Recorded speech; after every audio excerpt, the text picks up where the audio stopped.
চাচা ঘরে বসবেন নাকি বাইরে বসবেন? বাহিরেই বসি বাবা। চেয়ারে বসবেন নাকি মুড়ায় বসবেন? চেয়ার আনলেই হবে।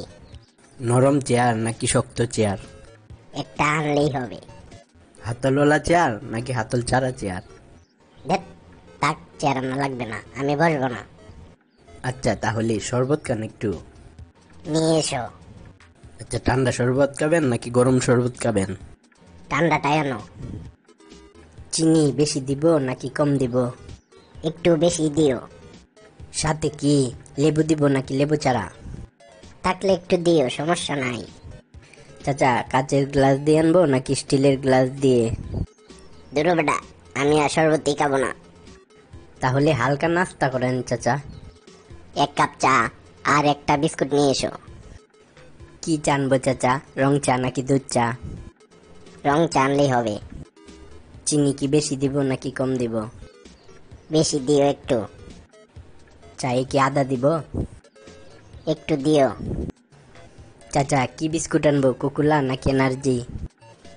দুটো বেটা, তোদের খাবার তোরাই খা, আমার পেট ভরে গেছে। চাচা বুঝলেন না, আমি তো এটাই চাইছিলাম।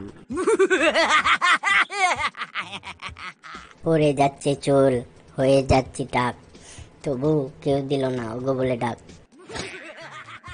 আমার 5 ছেলে, বড় ছেলের নাম বাঙ্গা, মেজু ছেলের নাম বাসি, সেজু ছেলের নাম পচা, তারপরেরটার নাম মুত এবং ছোটটার নাম পাংচার।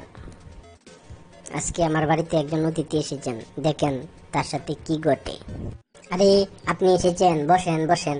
বাঙ্গা চারটে নিয়ে আয় তো। না না আমি বসবো না। আরে না বসুন, কয়টা ভাত তো খেয়ে যাবেন। বাসি ভাত নিয়ে আয়। না না জাস্ট কে এসেছি, খাবো না। কিছুই খাবেন না তা হয় না, পচা দই নিয়ে আয়। না না দই খেলে আমার ঠান্ডা লেগে যায়, প্লিজ আমি খাবো না। তা কি হয়, কিছু না হোক অন্তত এক গ্লাস জল তো খাবেন। ওরে মুতে জল দে তো। আপনি তামুন মশাই। ইস, আপনি কিছুই খেলেন না, ভালো লাগছে না আমার। আমি চললাম, পরে আসবো। আপনি হেঁটে এসেছেন, আপনাকে কিন্তু আমি হেঁটে যেতে দেব না। পাংচার সাইকেলটা নিয়ে আয়।